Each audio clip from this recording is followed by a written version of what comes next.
Bismillahirrahmanirrahim. Assalamualaikum warahmatullahi wabarakatuh. Alhamdulillah hamdan katsiran tayyiban mubarakan fih kama yuhibbu rabbuna wa yarda. Asyhadu an la ilaha illallah wahdahu la syarika lah wa asyhadu anna Muhammadan abduhu wa rasuluh sallallahu alaihi wa ala alihi wasallam. Amma ba'du. Kita melangsungkan barakallahu fikum membaca tafsir As-Sa'di. Kita masih di dalam surat Az-Zukhruf ayat 60 dan seterusnya. Qala al-musannif rahimahullahu ta'ala, qala Allah tabaraka wa ta'ala, walau nasha'u laja'alna minkum malaikatan fil ardi yakhlufun. Dan jika kami menghendaki, niscaya kami akan menjadikan dari kalian malaikat-malaikat di muka bumi yakhlufun, yang menggantikan kalian. Wa innahu la'ilmun lis-sa'ati fala tamtarunna biha wattabi'uni hadha siratum mustaqim. وَلَا يَسُدَّنَّكُمُ الشَّيْطَانُ إِنَّهُ لَكُمْ عَدُوٌّ مُبِينٌ. Sesungguhnya Isa alaihi salatu wassalam adalah satu-satunya ilmun lis-sa'ah, sebagai tanda hari kiamat. Maka janganlah engkau sekali-kali ragu dengan hari kiamat itu, dan ikutilah aku, inilah dia jalan yang lurus. Wala yasuddannakumus syaitanu, dan jangan sekali-kali menghalangi kalian syaitan. Innahu lakum aduwwum mubin, sesungguhnya syaitan itu adalah musuh yang nyata bagi kalian. Kita lihat tafsirnya. Qala rahimahullahu ta'ala,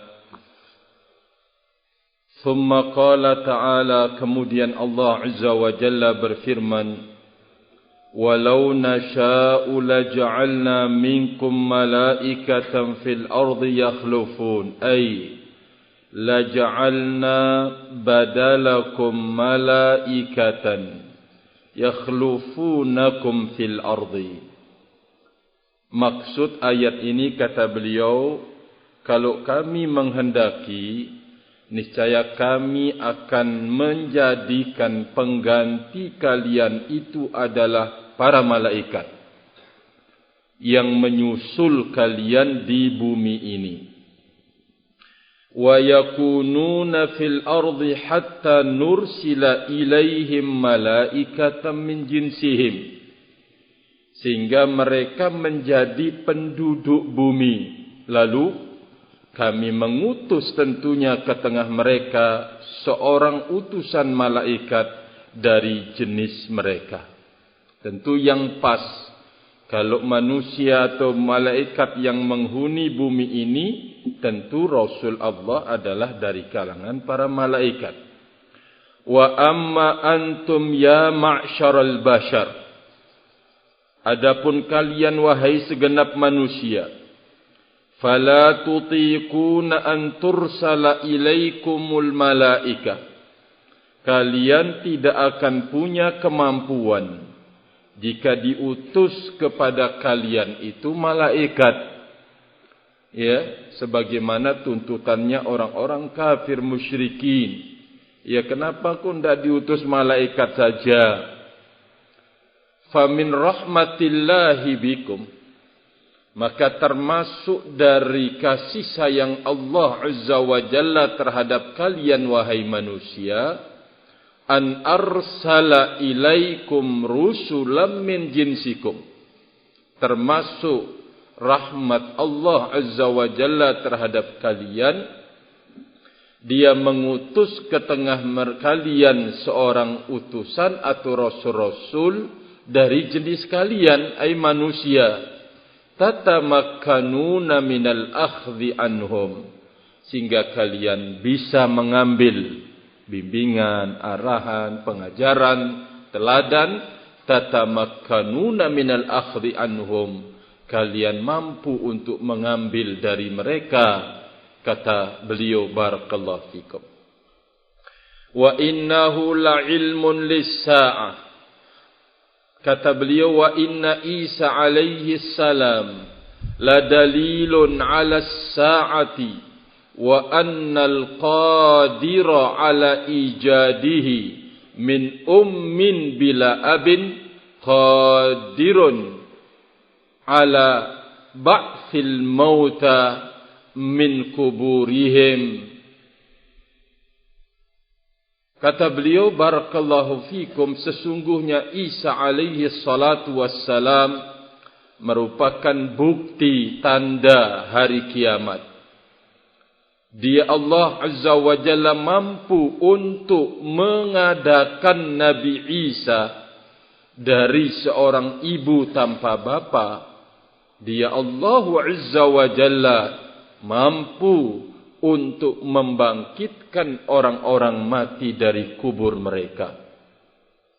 Atau makna ayat ini, kata beliau, wa anna Isa alaihi salam sayanzilu fi akhiriz zaman wa yakunu nuzuluhu alamatan min alamatis saati.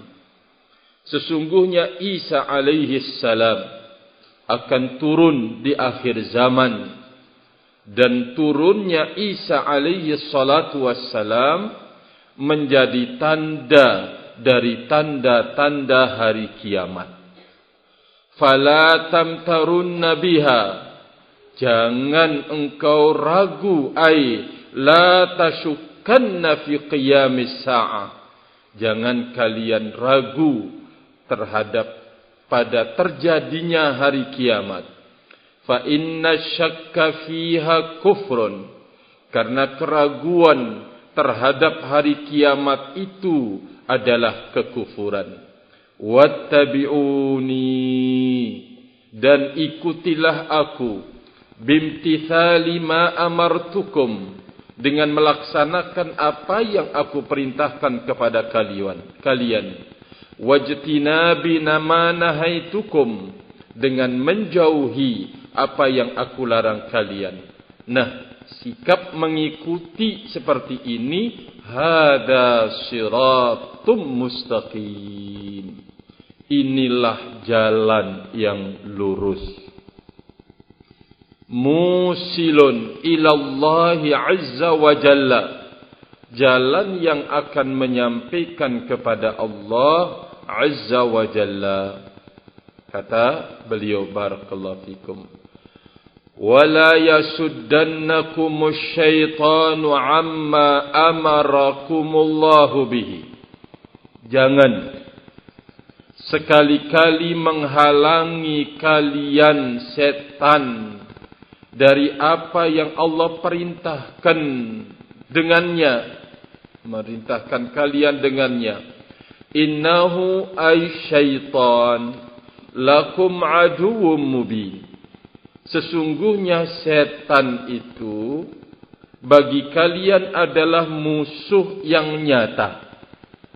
Bagaimana bentuknya sebagai musuh yang nyata? Harisun ala ighwaikum, setan sangat semangat untuk menyesatkan kalian. Harisun ala ighwaikum, setan sangat semangat untuk menyesatkan kalian.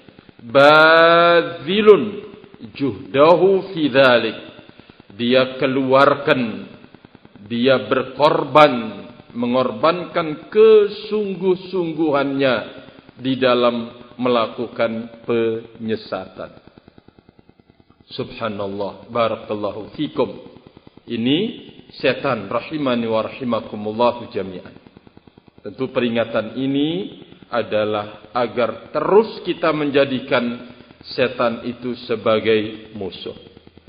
Termasuk apa yang kita lakukan ini, duduk di majlis ilmu, bersabar padanya, merupakan upaya besar untuk menyempitkan gerakan. Untuk menyempitkan gerakan usaha setan di dalam menyesatkan. Sehingga wajar kalau musuh yang besar menurut mereka adalah orang yang belajar ilmu agama. Musuh besarnya, barakallahu fikum.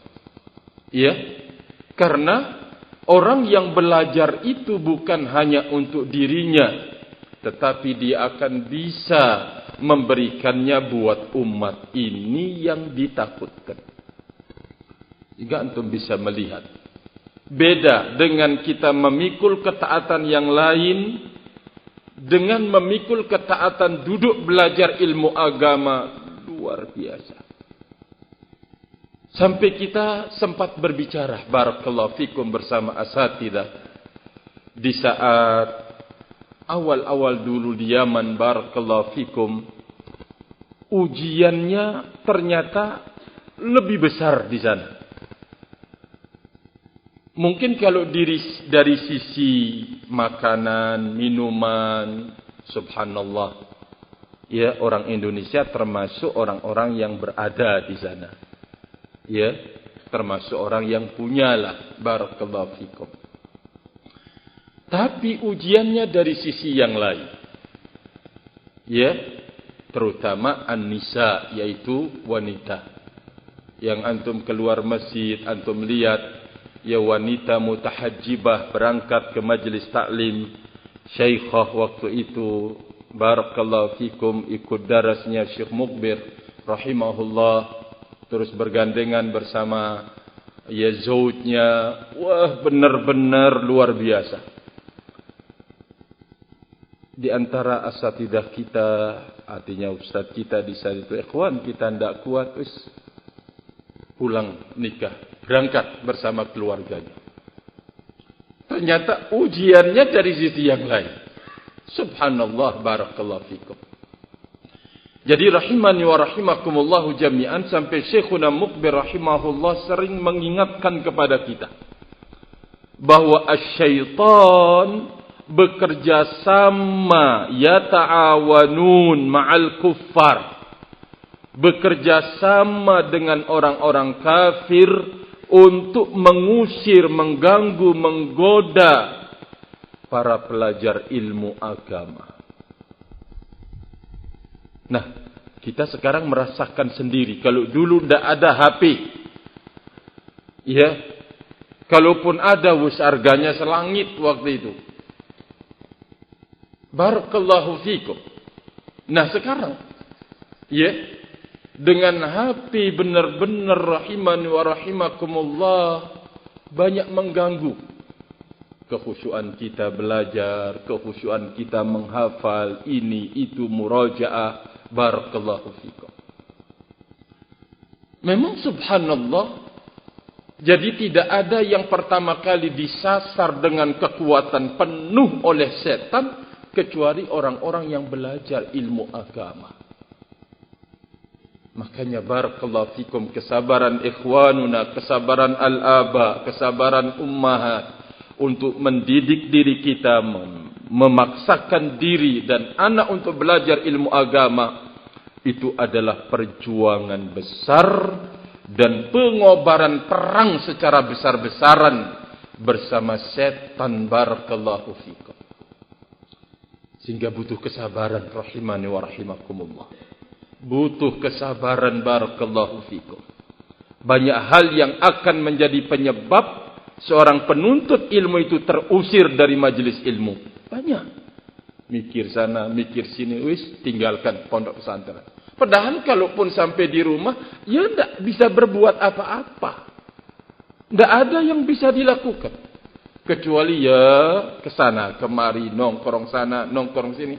Wah kemarin, anak mau membantu orang tua, anak mau ini, anak mau itu. Orang tua butuh bantuan. Adalah upaya untuk dia keluar dari tempat yang baik. Dan harus para tulabul ilm harus berjaga-jaga. Di saat kemudian dibukakan oleh Allah Azza wa Jalla peluang kebaikan di majlis ilmu, jangan disia-siakan. Ya. Duduknya engkau membantu orang tua dengan doa dan dengan ketaatan kita lebih daripada engkau berkecimpung dengannya dalam urusan ma'isyah. Karena bukankah ketaatan sang anak, apalagi duduk di majlis ilmu, akan bisa memberikan kelancaran terhadap rezeki kedua orang tua kita. Terkadang kan kita tidak mikir ke situ. Apalagi orang tua yang tidak punya landasan ilmu agama, barakallahu fikum. Memaksakan anaknya untuk kemudian bekerja kamu, cari bagaimana kamu ini, bagaimana kamu itu. Kamu menyusahkan, wah berbagai macam kalimat-kalimat keluar. Ya, kita berharap para tulabul ilm yang datang dari tempat yang jauh manfaatkan sebaik-baik mungkin kesempatan yang dibukakan oleh Allah Subhanahu wa taala. Anda ingin membantu kedua orang tua, bantu dengan doa. Itu lebih mujarab dibanding engkau ikut terjun dalam sebuah dosa dan kemaksiatan. Tidak ada yang mampu engkau berikan buat dirimu, apalagi kalau memberikan buat kedua orang tua.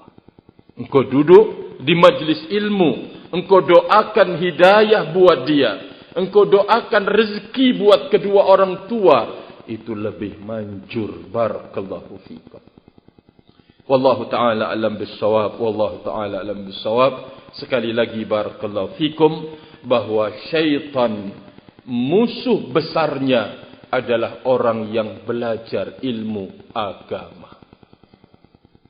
Berarti duduknya sampeyan di majlis ini, ikhwanuna para tulabul ilm, sudah mengobarkan peperangan yang tinggi dan besar, sekaligus menakutkan pada gerakannya setan untuk menyesatkan hamba-hamba Allah Azza wa Jalla. Maka tabahkan diri, sabarkan barakallahu fikum, dan lenyapkan bisikan-bisikan setan untuk mengusir kita dari majlis ilmu. Wallahu ta'ala alam bissawab, wallahu ta'ala alam bissawab. Jadi tadi sore barakallahu fikum, menantunya Pak yang meninggal dunia, Pak Umar, ngebel minta dengan sangat ke semua ikhwan yang ada di pondok untuk bisa menyolatkan. Ya, kemudian dibel lagi oleh Pak Alwi kedua kalinya. Barakallahu fikum Pak Alwi, ya, di kota.